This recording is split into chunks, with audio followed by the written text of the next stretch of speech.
Hi friends, आपका स्वागत है। आज से मैं इंडियन हिस्ट्री की शुरुआत कर रहा हूँ। हिमाचल प्रदेश जीके पे तो लगातार हमारी क्लासेस चल रही है ऑनलाइन भी, और वीक में हम 2-3 वीडियो यूट्यूब पे भी डाल रहे हैं।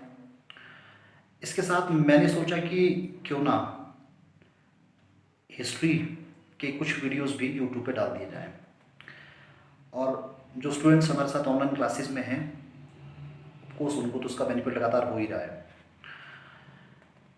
इंडियन हिस्ट्री का एक बहुत बड़ा हिस्सा जीएस का पार्ट है, और यदि मैं सच कहूँ तो बिना हिस्ट्री के जीएस का एग्ज़ाम भी क्वालिफाई करना बहुत मुश्किल है।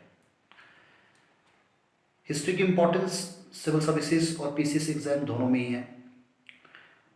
जीएस यदि प्रिलिमिनरी की बात करें और मेंस की बात करें तो दोनों में एक बहुत बड़ा हिस्सा है जो कि हिस्ट्री के क्वेश्चन से पूछा जाता है, और इसमें से यदि हम आर्ट एंड आर्किटेक्चर को भी जोड़ दें तो एक रिलेटिवली बहुत बड़ा पोर्शन है जो कि हिस्ट्री का पूरा आपको पढ़ना होता है। और जो लोग तो हिस्ट्री ऑप्शन के साथ एग्ज़ाम में अपीयर होना चाहते हैं तो उनके लिए तो बहुत इंपॉर्टेंट है कि हिस्ट्री को बहुत अच्छे से वो समझे, और हिस्ट्री सब्जेक्ट की जो रिक्वायरमेंट है, जो उसका मर्म है, उसको छूने की कोशिश करें। इससे पहले कि हम सारी बातें करें, कुछ कुछ बातें जो मुझे आपको बतानी है। मेरी जो क्लासेस ये ऑनलाइन क्लासेस हो रही है, इसमें जो हिस्ट्री ऑप्शन मैंने शुरू किया है, इसमें मैं बिलिंगुअल होने की कोशिश कर रहा हूँ कि दोनों तरह के जो स्टूडेंट्स की डिमांड्स है, जो हिंदी मीडियम से एग्ज़ाम में बैठते हैं और इंग्लिश मीडियम से जो एग्ज़ाम में बैठते हैं, कि इसमें दोनों तरह के स्टूडेंट्स की डिमांड को पूरा समझा जाए और उसको पूरा कैटर करने की कोशिश की जाए। और इस क्लास में मैं कोशिश करूँगा कि बिलिंगुअल रहूँ, क्योंकि बहुत स्टूडेंट्स हैं जो हिंदी मीडियम से भी तैयारी करते हैं और हिंदी मीडियम से भी एग्ज़ाम में बैठते हैं। तो बिलिंगुअल ही कोशिश होगी इस पूरी क्लास में हिस्ट्री को समझने की। हिस्ट्री सब्जेक्ट आप कैसे पढ़ें, यदि आप ऑप्शनल सब्जेक्ट चूज़ करते हैं हिस्ट्री, तो उसके सामने किस किस तरह की प्रॉब्लम्स हैं, और हिस्ट्री में बहुत अच्छे मार्क्स आप कैसे ला सकते हैं, कैसे आप आंसर राइटिंग करें, तमाम तरह के सवालों के जवाब है जो आने वाली क्लासेस में दूंगा। मैं सोच रहा था कि पहले मैं ये ना बताऊं कि हिस्ट्री की तैयारी कैसे करें, और जब आप तैयारी कर रहे हैं तो कौन कौन सी किताबों को आप फॉलो करें, कौन कौन सी आप टेक्स्ट बुक्स पढ़ें, और आंसर राइटिंग आपकी किस तरह की हो, और हिस्टोरिकल जो एनालिसिस जब आप निकालते हैं किसी भी सवाल में जो कि मोस्ट रिक्वायर्ड होते हैं एग्ज़ाम में, उसका क्या क्या बैकग्राउंड हो सकता है। वो तमाम तरह की बहुत बातें हैं जो कि आने वाली कुछ क्लासेस में करनी ज़रूरी होगी।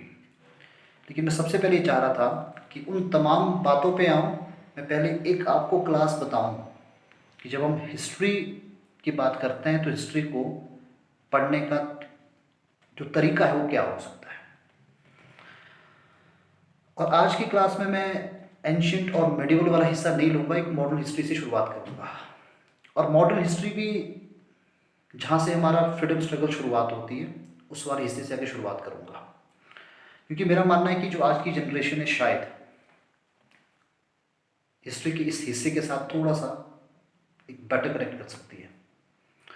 और ऐसे लोग जो हिस्ट्री को जस्ट एक असैमिलेशन ऑफ फैक्ट्स मानते हैं और इतिहास को बहुत बोरिंग सब्जेक्ट मानते हैं, मुझे लगता है कि उनके को भी थोड़ा जानने का मौका मिलेगा कि हिस्ट्री एक बोरिंग सब्जेक्ट नहीं है।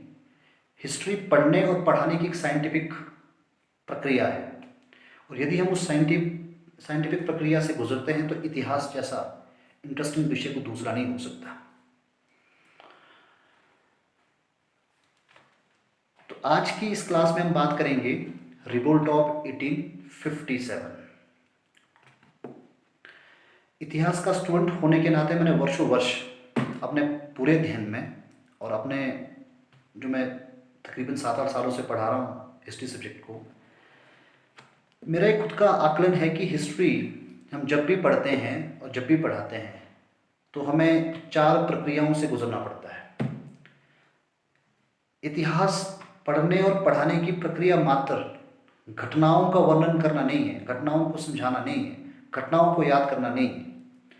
जब हम हिस्ट्री की बात करते हैं तो हिस्ट्री की कोई भी घटना जब 4 प्रक्रियाओं से गुजरती है तो हम सही मायने में इतिहास के साथ न्याय कर सकते हैं, उस घटना के साथ न्याय कर सकते हैं। मेरा मानना है कि जब हम इतिहास की कोई भी घटना पढ़ते हैं, हम कोई भी हिस्सा इतिहास का पढ़ते हैं, वर्ल्ड हिस्ट्री हो, एंशिएंट हिस्ट्री हो, मेडिकल हिस्ट्री हो, आपकी मॉडर्न हिस्ट्री हो, तो इतिहास के स्टूडेंट होने के लिए आपको 4 चीज़ों पे ज़्यादा फोकस करना पड़ेगा।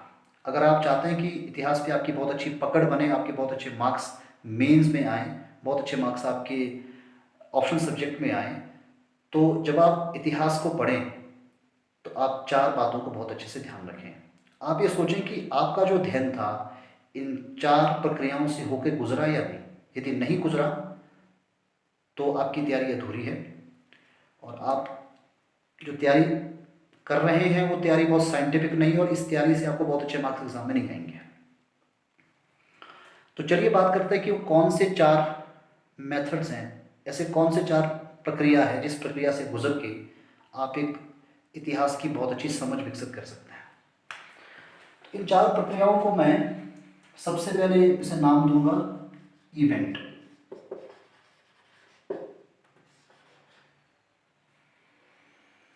और दूसरा नाम दूंगा क्रोनोलॉजी, तीसरा डायमेंशंस, चौथा पर्सपेक्टिव, और पांचवा एनालिसिस।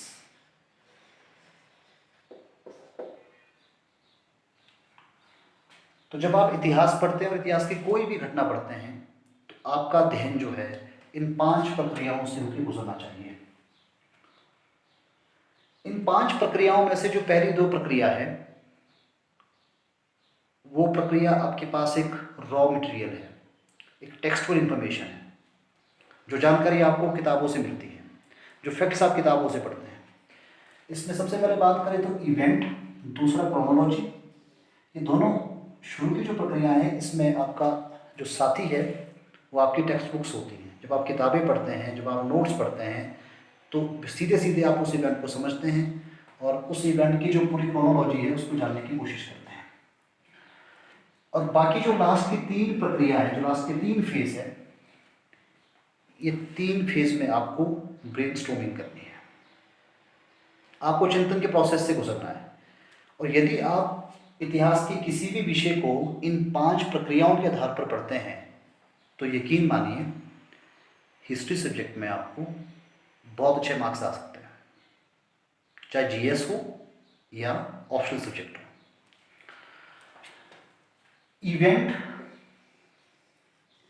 में क्या क्या चीज़ें आती हैं? इवेंट में जो भी घटना घटी उसकी डेट, उसका वेन्यू, और उसमें पर्सन्स कौन कौन से थे, कैरेक्टर्स कौन कौन से थे, वो सारी बातें आपको जाननी पड़ती है।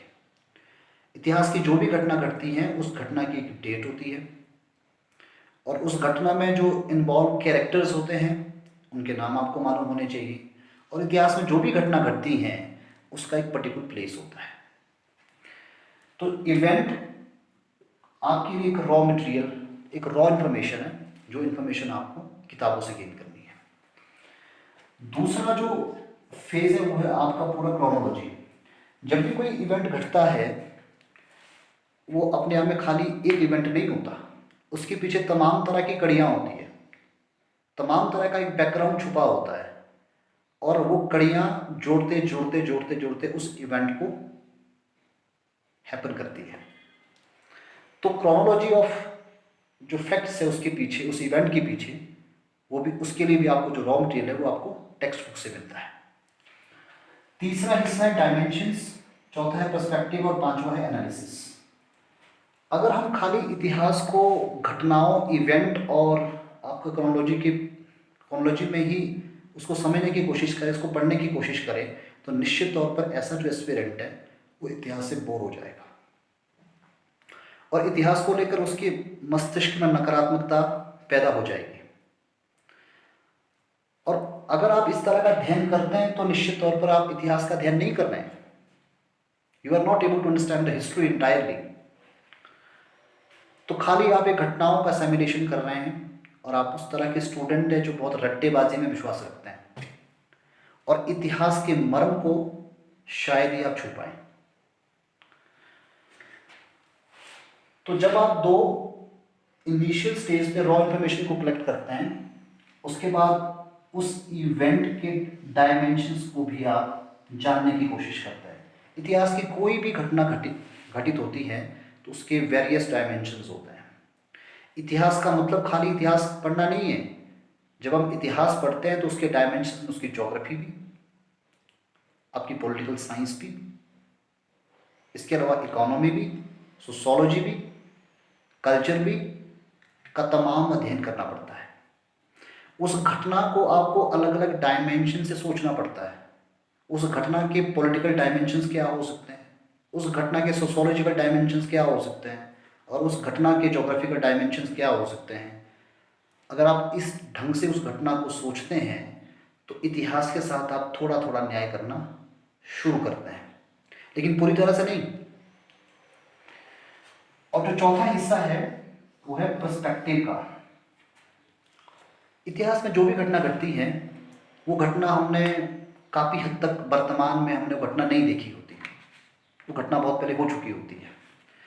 और उस घटना के बारे में पर्सपेक्टिव का जो डेवलपमेंट होता है वो हिस्टोरियंस के द्वारा होता है।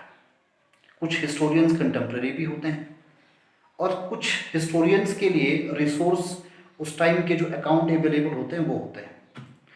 तो उस घटना के ऊपर क्या हिस्टोरिक पर्सपेक्टिव रहे, जब तक हमें हिस्टोरिक पर्सपेक्टिव का नहीं मालूम होगा तो हमारा कोई भी ऐतिहासिक निष्कर्ष, हिस्टोरिकल एनालिसिस, वो बोगस ही होगा। तो जो भी इवेंट है उसका एक पर्सपेक्टिव, डिफरेंट पर्सपेक्टिव जो हिस्टोरियंस के हैं, वो डिफरेंट पर्सपेक्टिव को भी हमें अंडरस्टैंड करना पड़ेगा। और यदि मैं पर्सपेक्टिव की बात बताऊं तो पर्सपेक्टिव चेंज होता रहता है over the period of time. जैसे जैसे इतिहासकार अनुसंधान करते हैं, खोज करते हैं, तो पर्सपेक्टिव में चेंज आता है। आने वाले टाइम में हम बात करेंगे कि कैसे पर्सपेक्टिव जो हिस्ट्री को लेकर लोगों के चेंज होते हैं, इतिहासकारों के चेंज होते हैं। तो पर्सपेक्टिव जो डिफरेंट पर्सपेक्टिव उस इवेंट के बारे में हिस्टोरियन जो पर्सपेक्टिव है, उन पर्सपेक्टिव को भी आपको जानना बड़ा ज़रूरी है। पांचवा हिस्सा वो है एनालिसिस का। अगर आप ये चार चीज़ें शुरू की अच्छे से कर लेते हैं तो एनालिसिस निकालना कोई बहुत मुश्किल काम नहीं है। लेकिन यदि आपको इसमें से कोई भी कड़ी छूटी और एक कड़ी छोड़ने के बाद भी आपने एनालिसिस निकाला तो आपका एनालिसिस सही नहीं होगा। और आमतौर पे गलती हम यही करते हैं। आमतौर पे हम क्या करते हैं कि इवेंट पढ़ा, उसकी क्रोनोलॉजी को समझा, डायमेंशंस को छोड़ दिया, पर्सपेक्टिव को भी छोड़ दिया और सीधे सीधे हम जो है कंक्लूजन पे आ गए, उसके एनालिसिस पे आ गए। और यही हम इतिहास में मात खा जाते हैं। तो इस क्लास में और हमारी जो भी क्लासेस हिस्ट्री को लेकर होगी, हम किसी भी इवेंट को इन 5 प्रक्रियाओं से, अलग अलग प्रक्रियाओं से देखेंगे, ताकि हिस्ट्री की जो अंडरस्टैंडिंग है बहुत क्लियर कट हमारे दिमाग में हो जाए। और मेंस में जिस तरह के सवाल पूछे जाते हैं, जीएस हो या ऑप्शनल सब्जेक्ट हो, इन सभी सवालों में आपको आवश्यकता पड़ती है इन 5 प्रक्रियाओं को अडॉप्ट करने की। अगर आपका आंसर इन 5 प्रक्रियाओं से होकर नहीं गुजरता तो यकीन मानिए आपको बहुत अच्छे मार्क्स हिस्ट्री में नहीं आ सकते। और आमतौर पे जो एग्जाम में सवाल रहते हैं वो इसी बात को लेकर ध्यान में रखे जाते हैं कि एनालिटिकल आपको उसके आंसर्स देने हैं। और एनालिटिकल आंसर्स के लिए इंपॉर्टेंट है कि 4 प्रक्रियाओं से आपका सवाल, 4 प्रक्रियाओं से वो पूरा इवेंट आपके चिंतन का हिस्सा रहा। तो जो भी इतिहास की घटना है, हम इसी दृष्टिकोण में पूरा उसको समझने की कोशिश करेंगे। तो चलिए, आज की क्लास में मैंने जो टॉपिक चुना है, जहाँ से मैं स्टार्ट कर रहा हूँ, मॉडर्न हिस्ट्री का जो हमारा फ्रीडम स्ट्रगल वाला हिस्सा है, रिवोल्ट ऑफ 1857। अब मैंने ये टॉपिक क्यों चुना? मैं चाह रहा था कि स्टूडेंट्स थोड़ा जान जाएं कि हिस्ट्री हम थोड़ा कैसे पढ़ें। और हिस्ट्री एक अपने आप में सैमिनेशन ऑफ फैक्ट्स नहीं है, और हिस्ट्री अपने आप में बोरिंग सब्जेक्ट भी नहीं है। तो ये बातें मैं खाली बातों के द्वारा समझाऊँ तो मुझे लगता है कि वो बेहतर एक ढंग नहीं होगा बताने का।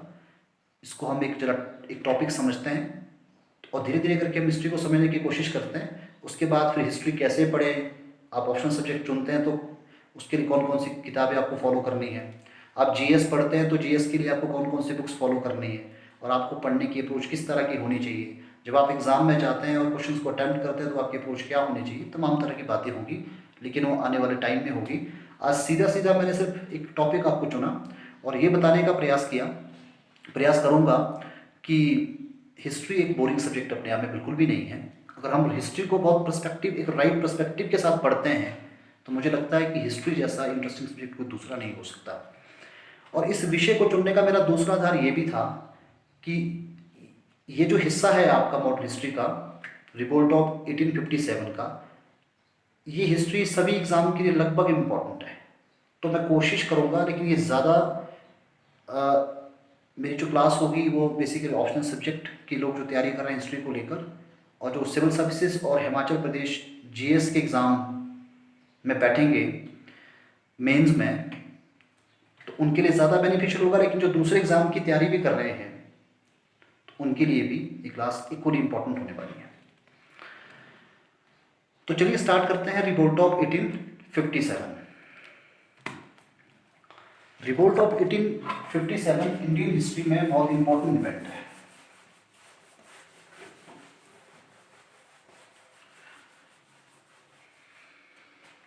तो सबसे पहले तो हम स्टार्ट करें कि जो रिवोल्ट हुआ, इसमें 3 तरह के थॉट स्कूल आते हैं।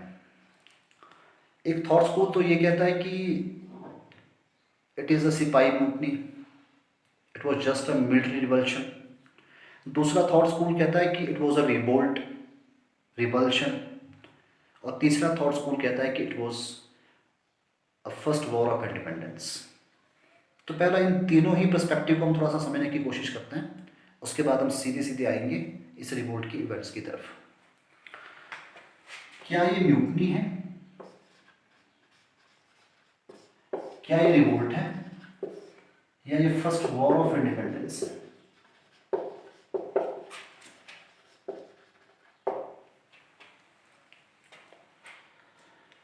क्या ये म्यूटनी है, रिवोल्ट है और फर्स्ट वॉर ऑफ इंडिपेंडेंस है? इस पर्सपेक्टिव को लेकर, ये जो इस रिवोल्ट का नेचर है, इस बात को लेकर अगर हम जनरली देखें तो जो भी हिस्टोरियंस के व्यूज़ हमारे पास है, जो हिस्टोरियंस के पर्सपेक्टिव हमें दिखाई देते हैं, उसका एक जनरल सा क्लासिफिकेशन हम 2 टाइप से कर सकते हैं। एक वेस्टर्न स्कॉलर्स और दूसरे ईस्टर्न स्कॉलर्स यानी इंडियन स्कॉलर्स। और इसमें जब ये इवेंट भारत में हुआ तो उस समय भारत में हार्डली कोई इतिहासकार था, हार्डली कोई हिस्टोरियंस था जिसने इस पूरे इवेंट को पूरा कवर करने की कोशिश की। इस इवेंट के बारे में जो प्राइमरी सोर्स हमारे पास उपलब्ध हैं वो यूरोपियंस के ही अकाउंट है, और यूरोपियंस के अकाउंट और दूसरी कुछ तमाम बातों को ध्यान में रखते हुए इंडियन हिस्टोरियंस ने इस पर अपना रिसर्च वर्क आगे बढ़ाया। तो ये इवेंट अपने आप में हुआ क्या, इसके बारे में 2 बहुत पॉपुलर पर्सपेक्टिव बने, सिपाही म्यूटनी, मिलिट्री रिवल्शन, और दूसरा रिवोल्ट। हालांकि एक और पर्सपेक्टिव भी डेवलप हुआ जिसको बहुत ज़्यादा तवज्जो नहीं दी गई, और लेकिन हाल ही के दिनों में कोशिश की जा रही देने की, वो बेसिकली था फर्स्ट वॉर ऑफ इंडिपेंडेंस। तो सबसे पहले तो देखते हैं कि जो यूरोपियन हिस्टोरियंस थे उनके हिसाब से ये इवेंट है क्या हिस्ट्री में। हम जानते हैं कि जो यूरोपियन हिस्टोरियंस थे वो बेसिकली कॉलोनियल हिस्टोरियंस थे, तो उनकी लॉयल्टी ऑफकोर्स जो आपकी कंपनी है, कंपनी रूल के प्रति थी। तो मेजॉरिटी ऑफ जो कॉलोनियल हिस्टोरियंस थे उन्होंने इस व्यू को इंडोर्स किया कि इट वॉज अ सिपाही मूवनी, it was just a military revolution, not more than that.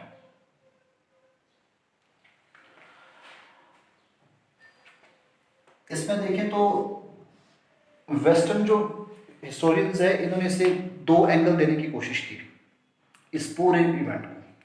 Majority of historians का तो ये मानना था कि ये एक मिलिट्री रिवल्शन था, और कुछ हिस्टोरियंस ने ये भी इसे एंगल देने की कोशिश की कि ये एक अपने आप में रिलीजन फैनाटिज्म था, रिलीजियस फैनाटिज्म भारत में था। सर जॉन लॉरेंस और सिले यूरोपियन हिस्टोरियंस हैं जिन्होंने इस बात पे ज़्यादा जोर दिया और इस विचार को आगे बढ़ाया कि इट वॉज जस्ट अ सिपाही mutiny and not more than that. तो ये उनका एक अपना पर्सपेक्टिव है। बाकी हम कुछ और हिस्टोरियंस को भी देखें तो उन्होंने इसे इस तरह का एंगल देने की कोशिश की कि ये एक रिलीजियस फनाटिज्म है जिसकी वजह से भारत में ये इवेंट हुआ। तो ज़रा ये तो हमारे पास पर्सपेक्टिव अवेलेबल है हिस्टोरियंस के। अब ज़रा दूसरा हिस्सा हम देखें कि इसे रिवोल्ट नाम जो दिया किस पर्सपेक्टिव ने दिया।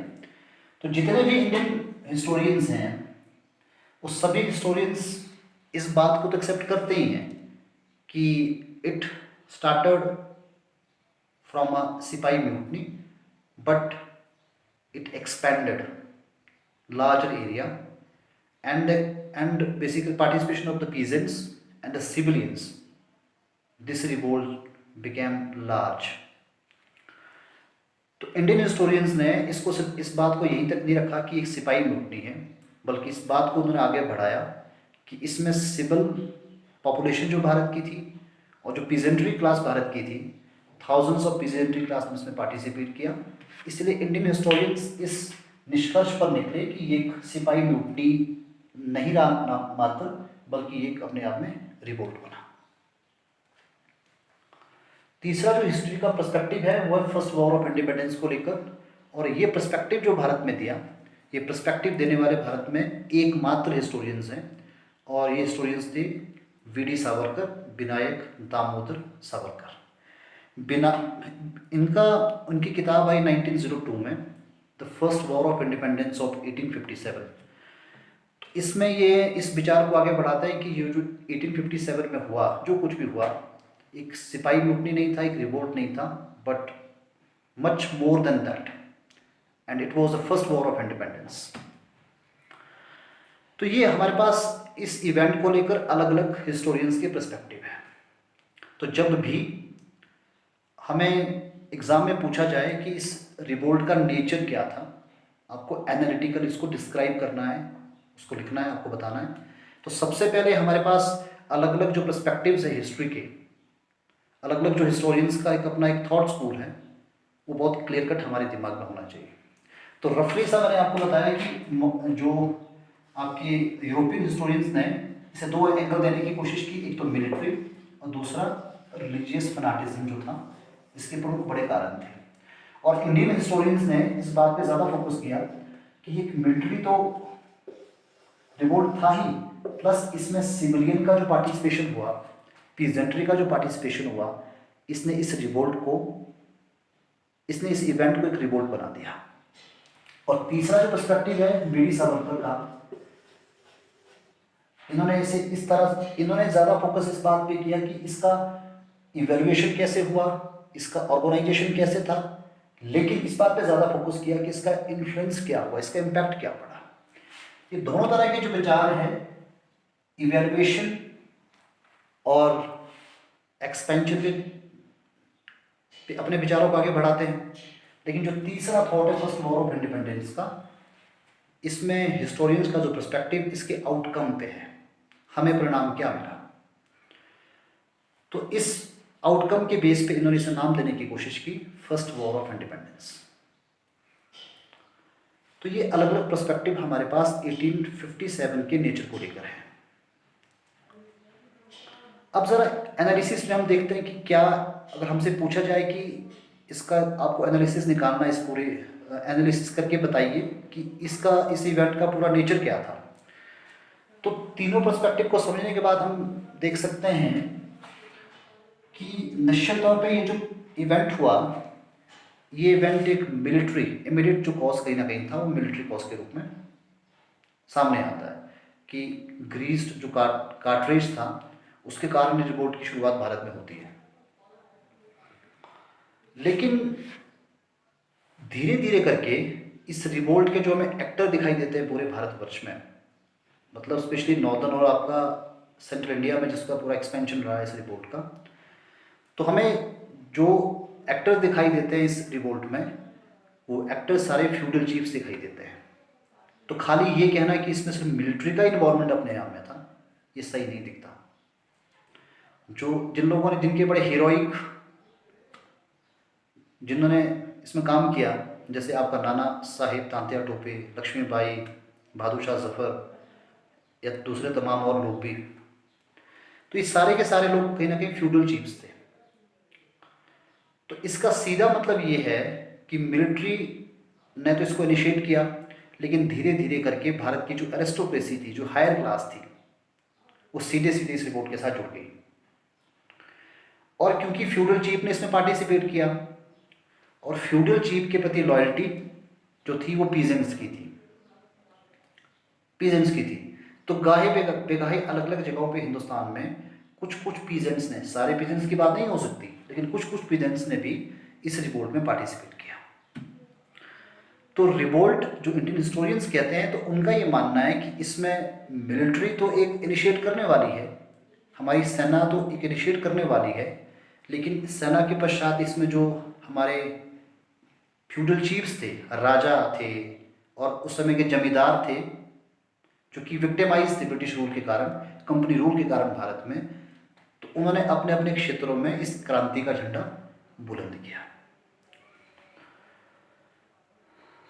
और तीसरा जो विचार मैंने आपको बताया फर्स्ट वॉर ऑफ इंडिपेंडेंस का, तो ये इस इवेंट के आउटकम में विश्वास रखता है कि इस आउटकम ने आने वाला जो समय था इंडियन हिस्ट्री का, उसको किस हद तक इन्फ्लुएंस किया।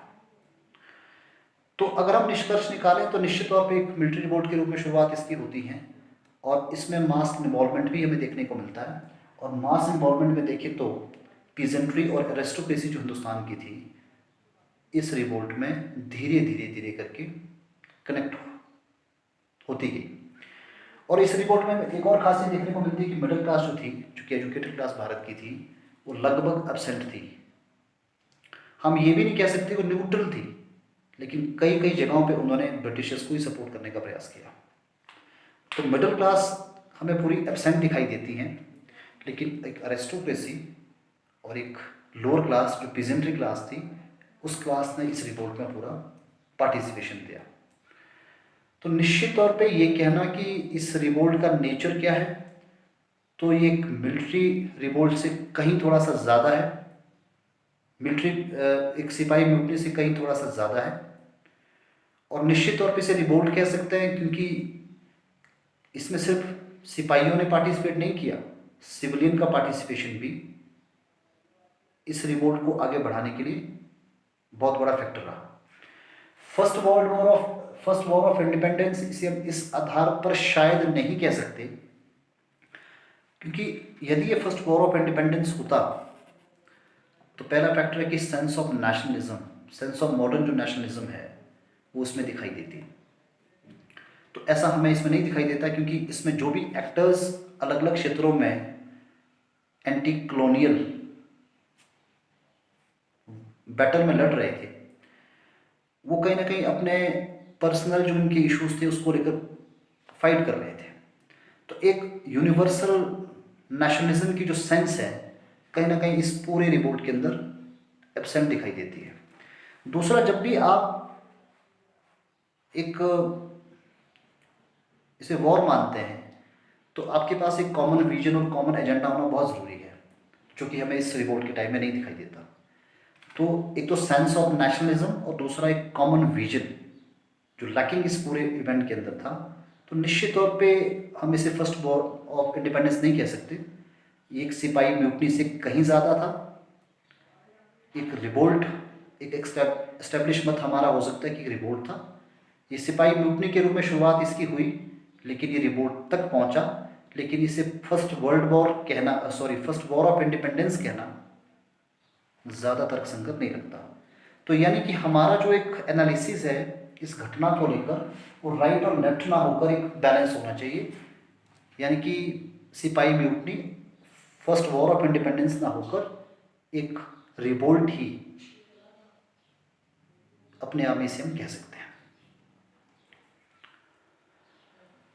तो चलिए अब आगे हम बात करते हैं कि इस इवेंट की अब शुरुआत कैसे हुई, ये इवेंट अपने आप में था क्या। जैसा कि हम जानते हैं कि ये जो इवेंट बना, ये जो रिवोल्ट हुआ भारत में 10 मई की शुरुआत, 10 मई को उसकी शुरुआत होती है, 10 मई 1857 को मेरठ से। अब इस इवेंट की क्रोनोलॉजी क्या है? क्रोनोलॉजी हम जानते हैं कि ये शुरुआत जब इसकी हुई तो एक सिपाही म्यूटनी के रूप में हुई, और उसके पीछे एक कारण था कि जो ब्रास बेस गन्स हैं, ब्रास बेस जो गन्स है उसको रिप्लेस किया गया, ब्रास बेस जो राइफल्स है उसको रिप्लेस किया गया, और उसकी जगह पे नई राइफल जो रिप्लेसमेंट राइफल्स का था वो था न्यू एनफील्ड राइफल्स का। तो जो नई राइफल्स यूज़ की गई, उस नई राइफल्स में आपको ग्रीस्ड कार्ट्रेज का इस्तेमाल करना होता था। और उस समय ये र्यूमर था या ये सच था, शुरू में तो इस बात की कोई इन्वेस्टिगेशन नहीं हो पाई, लेकिन हाल ही के टाइम में अब हिस्टोरियंस इस कंक्लूजन पर निकल आए हैं कि शायद ये र्यूमर नहीं था, ये बिल्कुल सच बात थी, और कि इसमें बीफ और पिग फैट का इस्तेमाल किया गया था। तो जो कार्ट्रेज था, इस कार्ट्रेज जो बना था बीफ और पिग फैट से बना था, क्योंकि ये बहुत रिलीजियसली और बहुत सेंटिमेंटल इशू था हिंदू और मुसलमानों के लिए। तो कहीं ना कहीं धीरे धीरे करके जो मिलिट्री कंटोनमेंट था ब्रिटिश कंपनी का भारत में, तो अलग अलग कंटोनमेंट में एक रिवोल्ट होना शुरू हो गया। और यदि हम इसकी क्रोनोलॉजी की बात करें तो क्रोनोलॉजी में 3 डेट्स बहुत इंपॉर्टेंट है। एक 2 फरवरी 1857, दूसरा 29 मार्च 1857 और तीसरा 10 मई 1857। 2 फरवरी 1857 को बहरामपुर कंटोनमेंट, बहरामपुर में 19th इन्फेंट्री के सोल्जर्स ने इन गन्स को इस्तेमाल करने से सीधा सीधा इनकार कर दिया, सीधे रिवोल्ट पे आ गए। 29 मार्च को थोड़ा एक और बड़ा इवेंट होता है जो कहीं ना कहीं बेस बना 10 मई का। 29 मार्च 1857 में ये इवेंट है आपका बैरकपुर का, बंगाल का, और ये 34th इन्फेंट्री जो थी उसमें एक सोल्जर था मंगल पांडे, हिंदू ब्राह्मण था। तो इस सोल्जर ने सीधा सीधा इस राइफल का इस्तेमाल करने से इनकार कर दिया और अपने हायर अप्स को गोली मार दी, शूट कर दिया। तो जब ये शूट किया तो अंग्रेज़ों ने उसे पकड़ा और उसे फांसी की सज़ा मुकर्रर की गई। फांसी की सज़ा जो डेट थी वो 18 अप्रैल के आसपास की थी कि 18 अप्रैल के दिन उसको फांसी देंगे। 29 मार्च को इवेंट ही हुआ, लेकिन अंग्रेज़ों को इस बात का अंदेशा था कि यदि ये खबर बाकी कंटोनमेंट में फैल जाएगी तो कहीं ना कहीं मंगल पांडे सोल्जर्स के लिए हीरो बन जाएगा और हो सकता है कि एक बहुत बड़ा केओस क्रिएट हो जाए और हमारी जो मिलिट्री है बहुत बड़े रिवोल्ट पे आ जाए। तो इन्होंने 18 अप्रैल से उस डेट को घटाकर 8 अप्रैल कर दिया और मंगल पांडे को फांसी हो गई, कैपिटल पनिशमेंट हो गया। जैसा कि अंग्रेज़ों को अंदेशा था बिल्कुल वैसा ही हुआ, और इस बात की जो सूचना थी, यानी मंगल पांडे का जो हीरोइक काम था उसकी जो सूचना थी, उसकी अलग अलग कंटोनमेंट में वो सूचना स्प्रेड हो जाती है। और मेरठ उसका कहीं ना कहीं परिणाम था। 10 मई 1857 को मेरठ में सोल्जर्स ने इस रिपोर्ट की शुरुआत भारत में कर दी। तो इस म्यूटनी का, इस रिवोल्ट का जो क्रोनोलॉजी ऑर्डर है वो 2 फरवरी 1857 है, 29 मार्च है और 10 मई है। एक के बाद दूसरा इवेंट, दूसरे के बाद तीसरा इवेंट जो है कहीं ना कहीं कारण बना इस रिपोर्ट का। तो चलिए अब ज़रा बात करते हैं कि ये रिवोल्ट हुआ क्यों भारत में, क्या इसके कारण थे। ये बहुत इंपॉर्टेंट क्वेश्चन है, पर मैं सीधा वो कारण पे नहीं आऊँगा जो कारण सिर्फ किताबों में दिए हुए हैं, कि जो बातें इसमें लिखी पॉलिटिकल, आप economic, social, military, immediate causes, जो हम सब चीज़ें पढ़ते हैं वो भी हम बात करेंगे, लेकिन इसको थोड़ा सा एक अलग पर्सपेक्टिव को हम अपना वाइडन करने की कोशिश करेंगे। तो इस रिवोल्ट के पीछे जो कॉजेज़ हैं वो बहुत वेराइड कॉजेज़ अपने आप में थे, और जो वेस्टर्न फिलोसफर, जो वेस्टर्न हिस्टोरियंस हैं, इन्होंने इस बात पे ज़्यादा फोकस करने की कोशिश की कि इस रिवोल्ट का एक ही कारण था, वो था मिलिट्री कॉज। बाकी उन्होंने सारे इवेंट को ध्यान में नहीं रखा, सिर्फ उन्होंने इस बात पे ज़्यादा फोकस करने की कोशिश की कि यदि ये रिवोल्ट भारत में हुआ तो उसका एकमात्र कारण था मिलिट्री रिवोल्ट, जो कि आपका इमीडिएट कॉज था।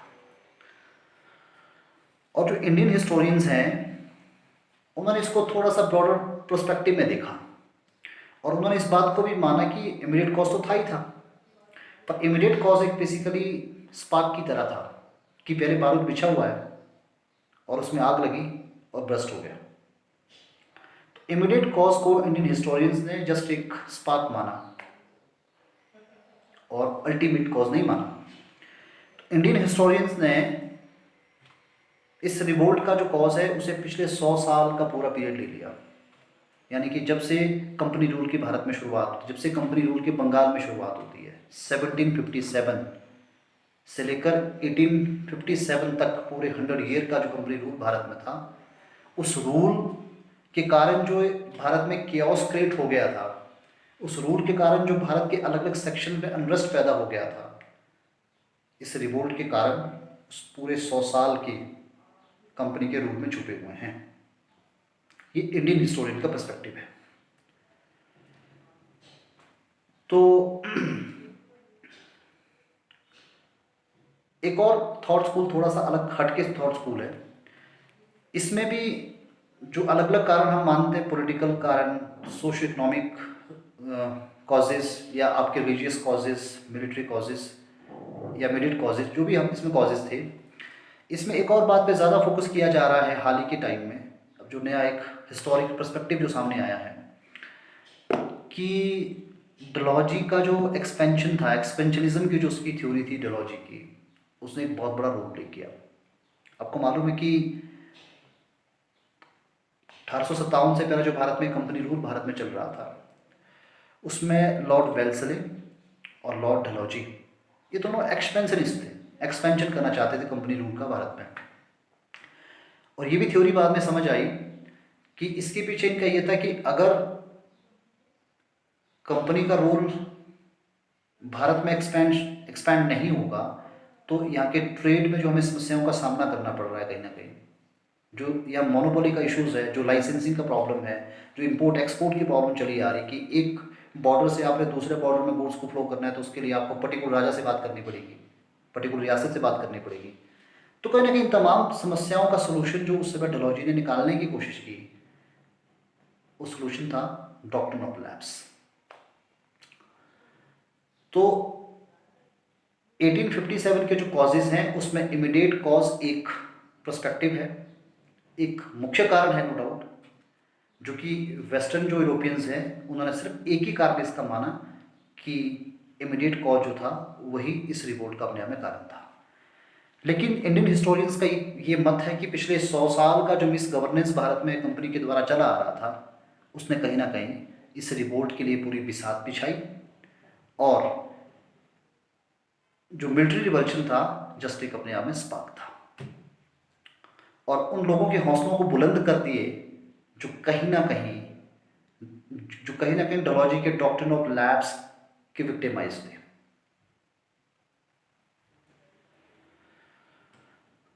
तो तीसरा एक और पर्सपेक्टिव है इस रिवोल्ट के कॉज का कि कहीं ना कहीं हमें एक्सटर्नल इंस्पिरेशन भी हमें मिलनी शुरू हो गई थी, बाहरी जो आपकी दुनिया थी, अंग्रेज़ों के जहाँ जहाँ बेसिकली कॉलोनीज थी, कई कई जगहों में अंग्रेज़ों की हार हुई, तो कहीं ना कहीं वो भी एक इंस्पिरेशन का अपने आप में सोर्स था जो कि कारण बना इस रिवोल्ट का। जैसे आपको मालूम होगा फर्स्ट अफगान वॉर जो कि 1838 से लेकर 1842 के बीच में थी, उसमें अंग्रेज़ों की हार हो जाती है।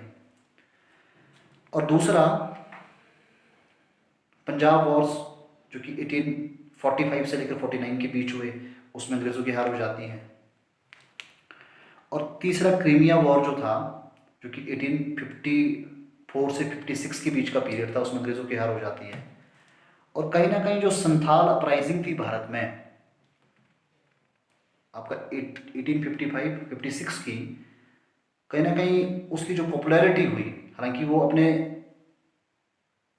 आंदोलन में बहुत कामयाब नहीं हो पाए, लेकिन उसकी जो कहीं ना कहीं एक मोरल विक्ट्री थी, कहीं ना कहीं उस मोरल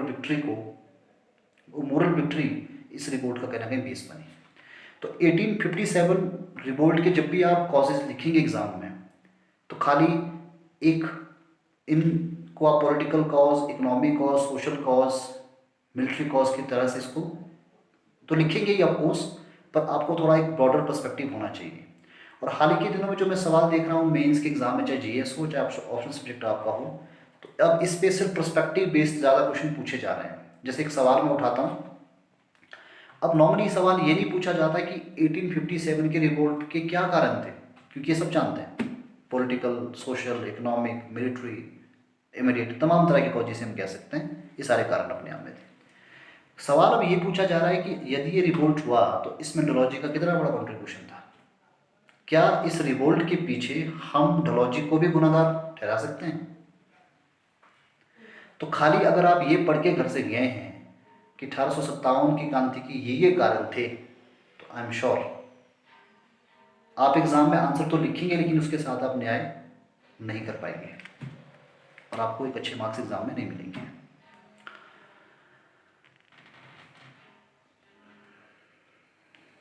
और कई बार अब मैं एक और सवाल उठाता हूँ, एक और सवाल पूछा गया कि ये जो रिवोल्ट अपने आप में हुआ, इस रिवोल्ट के डिफरेंट डिफरेंट कॉजेज थे, लेकिन क्या मानना है आपका कि इस रिवोल्ट में मिडिल क्लास का क्या रोल रहा? तो ये भी एक पर्सपेक्टिव बेस्ड क्वेश्चन है। तो यदि आपको अगर आपने इस टॉपिक का बहुत अच्छे से एक होलिस्टिक डायमेंशंस को नहीं समझने की कोशिश की, तो जो भी सवाल एग्जाम में पूछे जाएंगे आपको लगेगा तो ये कि मैंने इसके आंसर लिखे, लेकिन किसी भी सवाल में आपने सही मायने से न्याय नहीं किया होगा। चाहे जीएस हो, चाहे आपका ऑप्शनल सब्जेक्ट हो, आपकी इसी दृष्टिकोण की आवश्यकता आपकी आंसर राइटिंग में इवेल्यूएटर के द्वारा की जाती है। तो कॉजेस में हम जरा धीरे धीरे करके समझने की कोशिश करते हैं। तो पहला हिस्सा तो मैं यहाँ से स्टार्ट करूँगा कि क्या डलहौजी वास्तव में गुनाहगार था इस क्रांति का। तो पहले इसके पीछे हम थोड़ा इवेंट देखते हैं, घटनाओं का पूरा क्रम समझते हैं, और फिर इसके आएंगे कंक्लूजन पे, निष्कर्ष पे कि क्या इसे हम माने या ना माने। तो जैसा कि हम जानते हैं कि डलहौजी से पहले लॉर्ड वेल्लेस्ली ने भारत में कंपनी रूल को एक्सपैंड करने के लिए सब्सिडायरी अलायंस की शुरुआत की। अब सब्सिडायरी अलायंस में था क्या कि सीधा सीधा एक एग्रीमेंट है रियासतों के साथ कि जो प्रिंसली स्टेट्स हैं। प्रॉब्लम कंपनी को यही थी कि आपको ट्रेड करना है तो आपको टैक्सेस पे करने पड़ते हैं, आपको गुड्स फ्लो करानी है एक बॉर्डर से दूसरे बॉर्डर में, आपको जो रिसोर्सेज को हार्निश करना है उसके लिए आपको लाइसेंसिंग के प्रोसेस से गुजरना पड़ता है, जिसमें कि बहुत लेट होता है और कई बार आपको लाइसेंस मिलता भी नहीं है। तो कंपनी कहीं ना कहीं ये चाह रही थी, वेल्लेस्ली के दिमाग की मंशा ये थी कि यदि हमें भारत के ट्रेड पे पूरा मोनोपोली करनी है तो कुछ हमें आउट ऑफ द बॉक्स थोड़ा सोचना पड़ेगा, और उसने कहीं ना कहीं सोचा भी। तो सब्सिडायरी अलायंस जो कहीं ना कहीं उसी की उपज अपने आप में थी। सब्सिडायरी अलायंस के द्वारा कंपनी ने रियासतों के साथ एग्रीमेंट्स बनाए और उनके सामने तमाम तरह की शर्तें रखी। उनको ये खौफ दिखाया कि हमारा काम आपकी रियासत को प्रोटेक्ट करना है, क्योंकि उस समय भारत में अलग अलग रियासतों के बीच में जो पास की रियासतें होती थी आपस में झगड़े होते रहते थे, बॉर्डर्स को लेकर, ज़मीन को लेकर आपस में झगड़े होते थे। तो सभी रियासतों को ये खौफ दिखाया गया कि यदि आप ब्रिटिश कंपनी के प्रोटेक्शन में आ जाएंगे तो आप महफूज रहेंगे, और अगर आपका एग्रीमेंट कंपनी के साथ हो जाता है तो आपको सेना रखने की ज़रूरत नहीं है, ब्रिटिश कंपनी आपको अपनी आर्मी देगी, उस आर्मी का सिर्फ खर्चा ही तो आपको उठाना है।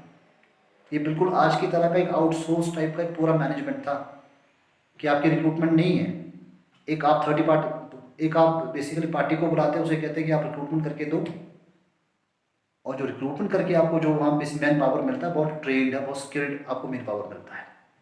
यही कॉन्सेप्ट कंपनी ने रियासतों के साथ आगे बढ़ाया,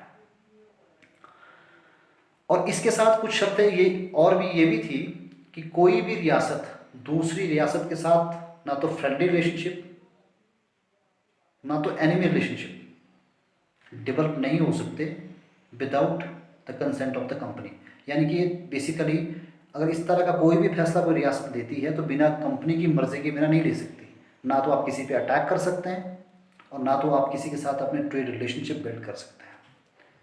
तो सीधा सीधा इस पॉलिसी के द्वारा, सब्सिडारी लाइंस पॉलिसी के द्वारा अंग्रेज़ों ने रियासतों के हाथ बांध दिए। और इसका दो फायदे हुए ब्रिटिशर्स को। एक फ़ायदा तो इस बात को लेकर हुआ कि उनके पास जो भारत में एक विशाल सेना थी उस समय, उस सेना का जो फाइनेंशियल बर्डन था वो सीधा ट्रांसफ़र हो गया रियासतों के पास। और दूसरा, अब रियासत जो कोर्ट है राजा का, उस कोर्ट तक कंपनी की पहुंच हो गई और उस कोर्ट का जो मैनेजमेंट चलाने वाला आदमी है वो ब्रिटिश आदमी है, वो कंपनी का आदमी है। तो ऑफकोर्स जो लॉयल्टी है वो कंपनी के प्रति होगी। और साथ में राजा के लिए भी एक आपने चेक एंड मेट का प्लान बना दिया कि अब आपका दबाव उसको सहना ही पड़ेगा राजा को, क्योंकि उसके पास कोई विकल्प नहीं है। तो कहीं ना कहीं रियासतों को लगभग मजबूर कर दिया गया सब्सिडरी लाइंस के द्वारा। अब उसी का सक्सेसर जो बाद में लॉर्ड डलहौजी, हालांकि हिंदुस्तान में बहुत काम डलहौजी ने किए, उससे थोड़ा सा आगे निकला और डॉक्ट्रिन ऑफ लैप्स की पॉलिसी लेके आ जाता है। और डॉक्ट्रिन ऑफ लैप्स की पॉलिसी को उसने प्रिंसिपल बना दिया सीधा सीधा। हालांकि सब्सिडायरी अलायंस भारत में प्रिंसिपल नहीं था, it was a choice, but अब डॉक्ट्रिन ऑफ लैप्स को सीधा सीधा प्रिंसिपल बना दिया, इसको कानून बना दिया, लेजिस्लेशन इसको बना दिया। अब इस लेजिस्लेशन में इसने क्या जोड़ा कि जो प्रिंसली स्टेट के, जिस प्रिंसली स्टेट के पास अपना लीगल हेयर नहीं है, वो प्रिंसली स्टेट किसी भी अडॉप्टेड हेयर को, अगर किसी को अगर अडॉप्ट करते हैं किसी हेयर को, तो उसको हम लीगलाइज नहीं मानेंगे, उसको कंपनी जो है उसको रिकॉग्नाइज नहीं करेगी और सीधी सीधी ऐसी जो रियासत होगी उसे हम ब्रिटिश एम्पायर में मर्ज कर देंगे। अब सारा खेल यहीं से खराब हो जाता है। भारत में तमाम ऐसी रियासतें थी जिनके पास अपने लीगल हेयर नहीं थे, तो एक एक करके डलहौजी ने सभी रियासतों को मर्ज करना शुरू कर दिया। जैसे हम जानते हैं कि सबसे पहली रियासत जो बेसिकली वर्तमान का जो महाराष्ट्र है, 1848 में, 1849 में संबलपुर ले लिया और 1850 में बघाट हो गया, 1852 में आपका उदयपुर हो गया, 1853 में झांसी हो गया, 54 में आपका नागपुर हो गया। तो तमाम तरह की जो रियासतें थी धीरे धीरे करके इन रियासतों को मर्ज किया गया और उसके लिए कानून था, एक प्रिंसिपल था, और प्रिंसिपल में क्या था कि लीगल हेयर आपके पास नहीं है तो आपकी रियासत मर्ज होगी ही। पर डलहौजी यहाँ तक ही नहीं रुका, इससे थोड़ा सा आगे निकल गया और 1856 में अवध का जो मर्जर था, ठीक है, जिसके पीछे कोई आधार उसके डलहौजी के पास नहीं था मर्ज करने के लिए, लेकिन फिर भी अवध को पूरा मर्ज कर दिया गया और ये कहा गया कि यहाँ वहाँ मिस गवर्नेंस हो रहा है उस रियासत में और उस बेस में इस रियासत को मैं मर्ज कर रहा हूँ कंपनी में। तो कहीं ना कहीं जो हमारे यहाँ के शासक थे, छोटी छोटी, एक और बड़ी इंटरेस्टिंग बात है भारत में, उस समय हिंदुस्तान की जो सेंट्रल अथॉरिटी थी वो मुस्लिम अथॉरिटी थी। एक मिनॉरिटी कौम जो है मेजॉरिटी पर रूल कर रही थी। भारत का जो पूरा मेडिवल हिस्ट्री का पूरा पीरियड है, और यदि हम मॉडर्न हिस्ट्री भी देखें 1947 तक, यानी हम 1000 से 1947 तक देखें तो तकरीबन 900 साल, 950 साल हिंदुस्तान पे जो रूल हुआ वो रूल मेजॉरिटी पॉपुलेशन के ऊपर मिनॉरिटी ने किया। पहले इस्लामिक रूल भारत में था और उसके बाद क्रिश्चियनिटी रूल भारत में था, यानी मेजॉरिटी हिंदू, मेजॉरिटी नेशन के ऊपर जो मिनॉरिटी है उन्होंने रूल किया। तो कहीं ना कहीं जो उस समय सेंट्रल भारत में अथॉरिटी थी वो इस्लामिक थी। उस समय हिंदुस्तान में मुगलों का शासन चल रहा था, लेकिन रीजनल लेवल पे, छोटे छोटे क्षेत्रों के लेवल पे जो छोटी छोटी प्रिंसली स्टेट भारत में थी, वो जो रियासतें थी वो हिंदू शासकों की थी। मेजॉरिटी ऑफ जो प्रिंसली स्टेट्स थी वो हिंदू शासकों की थी। तो तो धीरे धीरे करके अब ये princely states on the principle of doctrine of lapse they are going to be merge into the company fold. तो जो रियासतें तो बेसिकली मर्ज हुई, हालांकि कुछ कुछ रियासतों के लिए फिर कॉम्पनसेशन पैकेज भी अनाउंस किए गए थे, पेंशन पैकेजेस भी थे। जैसे हम देखें तो आपका झांसी में जो आपका गंगाधर राव था राजा, जब उसकी मौत हुई तो उसका बेटा जो अडॉप्टेड सन था दामोदर राव, तो इसको एक्सेप्ट करने से कंपनी ने बिल्कुल ना कर दी। और जो 60,000 पेंशन का जो अनाउंसमेंट किया गया था, उस पेंशन को रानी लक्ष्मीबाई को देने से भी अंग्रेजों ने इनकार कर दिया सीधा सीधा। और साथ में ये भी कहा कि जो जिस पैलेस में आप रहते हैं, जो फोर्ट आपका पुश्तैनी फोर्ट है आपकी रियासत का, उस पैलेस और उस फोर्ट को भी आपको छोड़ना पड़ेगा। और आप और भी देखें, जो आपके नाना साहिब थे जो कि कानपुर से उस समय लड़ रहे थे, अब उनके भी वही बेसिकली ग्रीवेंसेस थे।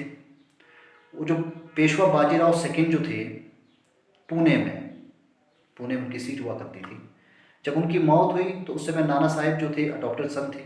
अब इनको भी आगे अंग्रेज़ों ने मानने से इनकार कर दिया और साथ में ये भी कहा कि आपको पेंशन अब नहीं मिलेगी और आपको पुणे भी छोड़ना पड़ेगा। तो ये पुणे छोड़ के कानपुर पहुंच गए। और अवध की बात भी देखें तो जैसे मैंने आपको अवध बताया कि मिस गवर्नेंस के आधार पर अवध को तो बिल्कुल मर्ज कर दिया गया, हालांकि कोई आधार अपने आप में नहीं था। तो तमाम तरह का जो ट्रीटमेंट जो रियासतों के साथ हो रहा था भारत में, कहीं ना कहीं जो रियासतों के शासक थे उनके दिल में तो एंगुश था ही, रिजेंटमेंट था ही, लेकिन आसपास की बाकी रियासतों के मन में भी खौफ पैदा होने शुरू हो गए थे कि कभी ना कभी तो हमारा नंबर भी आएगा। और एक एक करके अंग्रेज इन सभी रियासतों को कंपनी में मर्ज करना चाहते हैं। बहुत क्लियर कट उनकी मंशाएं शासकों को समझ आनी शुरू हो गई। तो डॉक्ट्रिन ऑफ लैब्स जो है, अब लैब्स ऑफ मोरल्स दिखाई देना शुरू हो गया। लैब्स ऑफ मोरल्स दिखाई देना शुरू हो गया कि ये डॉक्ट्रिन ऑफ लैब्स नहीं है, ये डॉक्ट्रिन ऑफ मोरल लैब्स है, जो कि कंपनी के द्वारा भारत में शुरू किया गया है। तो कहीं ना कहीं 1857 के रिवोल्ट में फ्यूडल चीफ का जो पार्टिसिपेशन है, और जैसा मैंने कहा कि इस रिवोल्ट में एक तो बेसिकली हायर क्लास थी, उनका पार्टिसिपेशन था, और जिसमें कि फ्यूडल चीफ्स आते थे। दूसरा मैंने आपको बताया कि जो पीजेंट्स थे इनका पार्टिसिपेशन था। तो इन दोनों के पार्टिसिपेशन के लिए काफ़ी हद तक डलहौजी जिम्मेदार था, काफ़ी हद तक जो डॉक्ट्रिन ऑफ लैब्स इसके लिए जिम्मेदार था। तो ये कहना कि 1857 के रिवोल्ट के लिए डलहौजी का कंट्रीब्यूशन सिग्निफिकेंट है, तो निश्चित तौर पे है। पर एक और पॉइंट आपको यहाँ याद रखना पड़ेगा कि खाली डलहौजी ही इसके रिस्पॉन्सिबल नहीं था। ठीक है, डलहौजी के प्रिंसिपल के कारण अलग अलग जो फ्यूडल चीफ्स थे और यहाँ बेसिक जमींदार थे, या उनके मन में कंपनी रूल के प्रति हेटेड था, हेट की भावना आ गई थी, रिजेंटमेंट था। पर यदि अगर मिलिट्री रिवोल्ट ना हुआ होता, सिपाही म्यूटनी ना हुई होती, तो शायद 1857 का जो रिवोल्ट था उस समय उस साल में ये ना हो पाता। कहीं ना कहीं सिपाही म्यूटनी ने फ्यूडल चीफ को एक बूस्टर का काम कर दिया। उनका जो खोया हुआ स्वाभिमान था, उनका जो सोया हुआ आत्मविश्वास था, उसको जगाने का काम कर दिया। तो खाली ये कहना कि डलहौजी ही उत्तरदायी था काफ़ी हद तक सही है, लेकिन एकमात्र कारण ये नहीं हो सकता। तो जब ये सवाल जब एग्जाम में पूछा जाए कि क्या 1857 के रिवोल्ट के लिए डलहौजी ही एकमात्र कारण था, तो ऐसा नहीं हो सकता, लेकिन निश्चित तौर पर वो उत्तरदायी था, रिस्पॉन्सिबल था। डॉक्ट्रिन ऑफ लैब्स ने एक बहुत बड़ा जो तबका था उसको पूरा मोबिलाइज करने का बहुत बड़ा काम अपने आप में किया। लेकिन जैसा कि मैंने कहा कि मिलिट्री रिवॉल्यूशन ने इसमें पूरा स्पार्क दिया। अगर वो स्पार्क ना होता तो शायद उस साल वो रिवोल्ट भारत में ना होता। तो ये आपका एक सवाल, इस टाइप का जो सवाल है जो हिस्टोरिकल पर्सपेक्टिव पे पूछा जाता है, तो इस सवाल में आपकी इस तरह की अप्रोच होनी चाहिए। अब मैं दूसरा एक हिस्सा उठाता हूँ। अब दूसरे हिस्से में कई बार ये सवाल एग्जाम में पूछा जाता है कि जो आपकी एक मिडिल क्लास थी, एजुकेटेड क्लास थी, उनका क्या रोल रहा। और सवाल का बार ऐसे ही पूछा जाता है कि क्या उनके रोल के कारण ये रिवोल्ट फेल हो गया,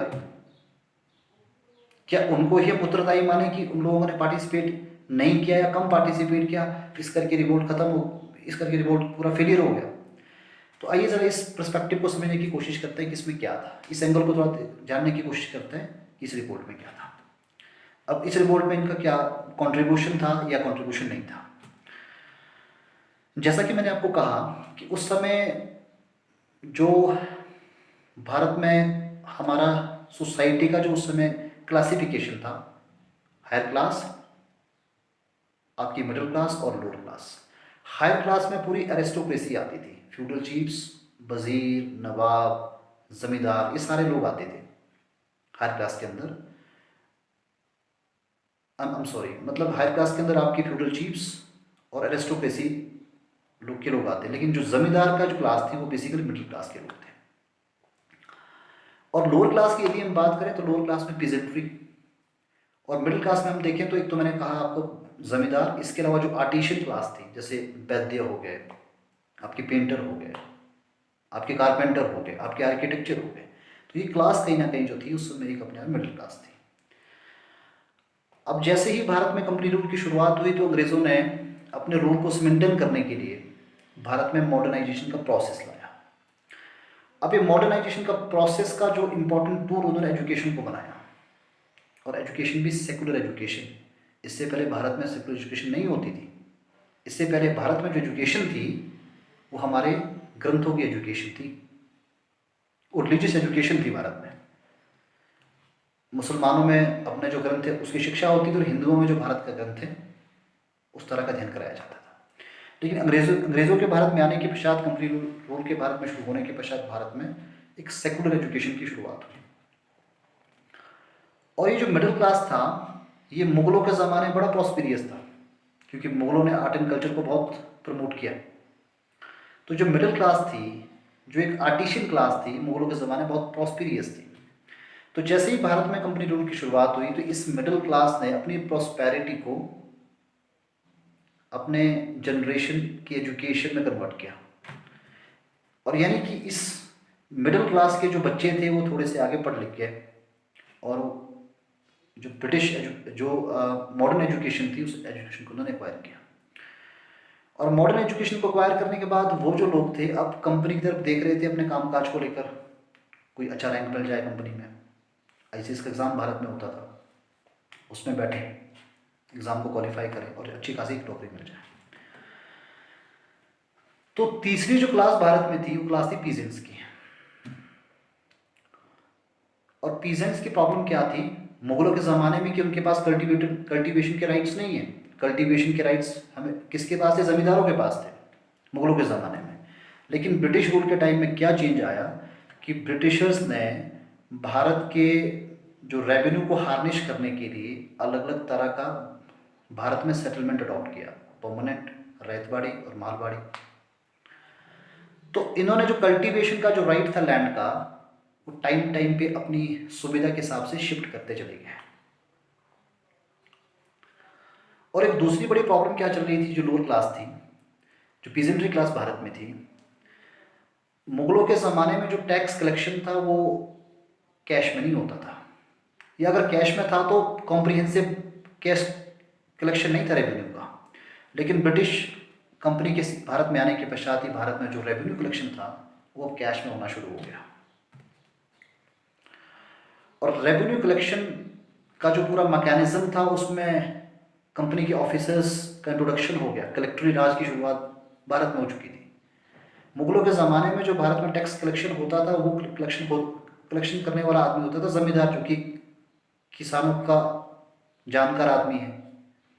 लेकिन अब जो टैक्स कलेक्शन की जिम्मेदारी थी अब वो एक पढ़े लिखे आदमी के हाथों में हो गई, और साइंटिफिक ढंग से लैंड का असेसमेंट किया गया और टैक्स का एक प्रॉपर रेशो फिक्स किया गया। एक तो कैश क्रॉप्स आपको कल्टीवेट करनी पड़ेगी क्योंकि आपको टैक्स कैश में देना है, और जो किसान एकदम से अपने आप को मोल्ड कर नहीं पाए कैश क्रॉप्स में, उनके बहुत साल वेस्ट हो गए तो वो टैक्स आगे दे नहीं पाए। और टैक्स पे करने के लिए तो आगे भी टैक्स पे कर रेवेन्यू पे करने के लिए उनको फिर आगे जो है जो साहूकार थे उनसे फिर लोन लेना पड़ा और उनकी फिर ट्रैपिंग शुरू हो जाती है। जो जिन लोगों ने कैश क्रॉप में अपने आप को कन्वर्ट कर भी दिया, उनको भी कंपैरेटिवली जो प्राइसेस थे मार्केट में वो कैश क्रॉप्स की तुलना में दूसरी क्रॉप्स में थोड़े से ज़्यादा थे, तो उनको बहुत ज़्यादा फायदा वहाँ से कुछ हुआ नहीं। और आप जानते हैं कि भारत का एग्रीकल्चर हमेशा से ही मानसूनी रहा है, क्लाइमेट पे डिपेंड करता है। और किसी कारण से यदि क्रॉप्स फेल हो जाए, अच्छी क्रॉप्स आपकी ना हो, अच्छे मौसम एक बहुत बड़ा फैक्टर अपने आप में रहता है। अगर मौसम के कारण जो है वो क्रॉप्स आपकी अच्छी नहीं हैं, अच्छी नहीं हुई है, तो फिर भी आपको टैक्स पे करना है, क्योंकि इससे पहले मुगलों के ज़माने में जो आपके पास ज़मींदार था, वो ज़मींदार तो आपका अपना ही भाई था। लेकिन अब ये जो ब्रिटिश बाबू हैं, ये आपको नहीं जानते ना आप इनको जानते हैं, अब इनको सीधा सीधा आपसे टैक्स चाहिए।